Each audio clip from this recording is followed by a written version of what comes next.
morning class. Okay. Please stand up and let's just pray. Who wants to lead a prayer? Okay. Amen. So before we start our topic, bago kayo umupo, pakipulot ang mga basura sa inyong upuan. Okay, very good. Thank you. Once again, good morning class. Okay. Before we start our topic now, so let's check your attendance first. So who's absent today? Okay, very good. Now, I have an classroom rules first. Respect others. E, to engage in learning.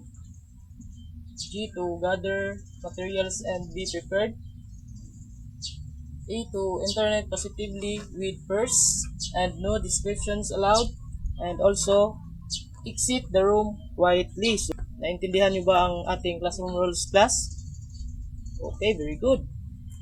Start our class with an activity class. So, I have an activity, no? So, we'll group you into two groups. So, this is a group 1 and this is a group 2. So, we have two boxes. So, ang gagawin nyo lang po is, i-indicate nyo lang po sila dito kung saan sila nababagay. Kung proper common noun ba sila or proper noun. I will give you 5 minutes. Okay? Do you understand, class? Okay, very good. Okay, are you done, class? Okay, very good. So, let's check. So, common noun. Toothpaste, this is a common noun. Okay, very good. Motorcycle. Yes. Pen. Okay, very good. Soap and watch. This is a common noun. And this a proper noun is Nike, Sumpagita, Eugene, France, and DC. This is a proper noun. Very good, class. Now, what are the topic for today?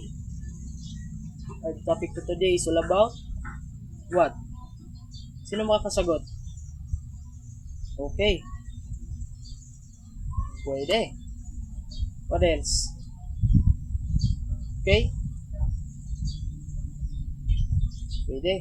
Before proceed to our topic, no, so I read my objectives first. First is at the end of the lesson, the pupils should be able to identify the proper and common noun. B is differentiate the two types of noun and cite some example of the types of noun.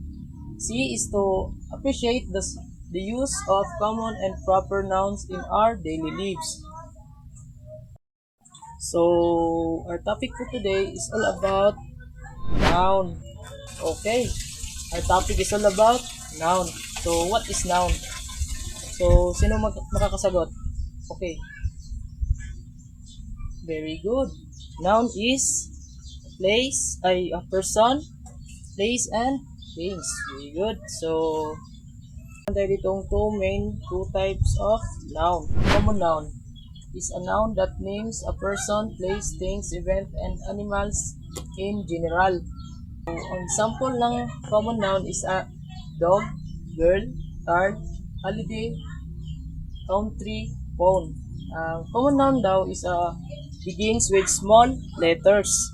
Next is a proper noun. So, for example, sa proper noun is Shih Toyota, iPhone, and Sunsilk and Dave. It tells the specific name of a person, place, and things. So, it always begins with a capital letter. Yung common noun, always take note class na ang common noun is a common noun begins with small letter. So, ang proper noun po is it always begins with the capital letters. Yan lang po ang tatandaan niyo po. Understand, class? So, anong nga uli yung common noun?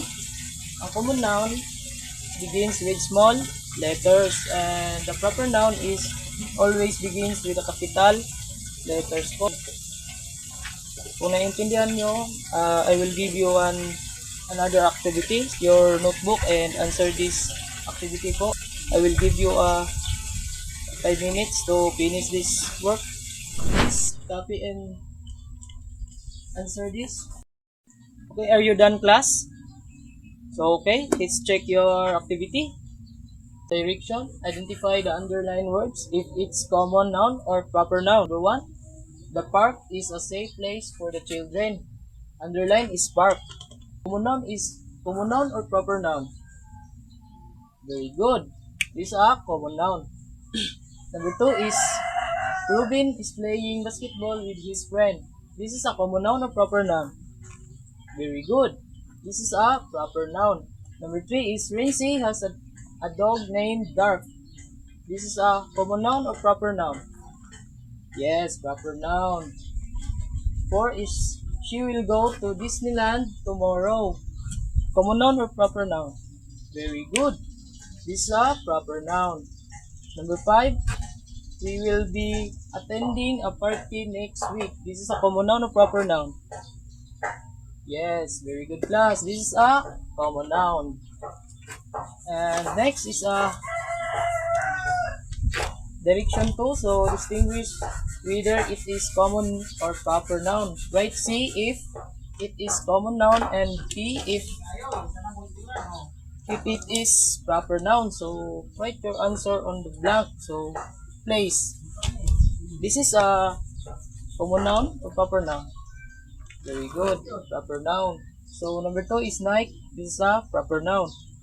C is Samsung. This is a common noun. And utensils. This is a proper noun. And number 5 is animals. This is a proper noun. So you understand, class? Okay, very good. So I will give you an assignment. So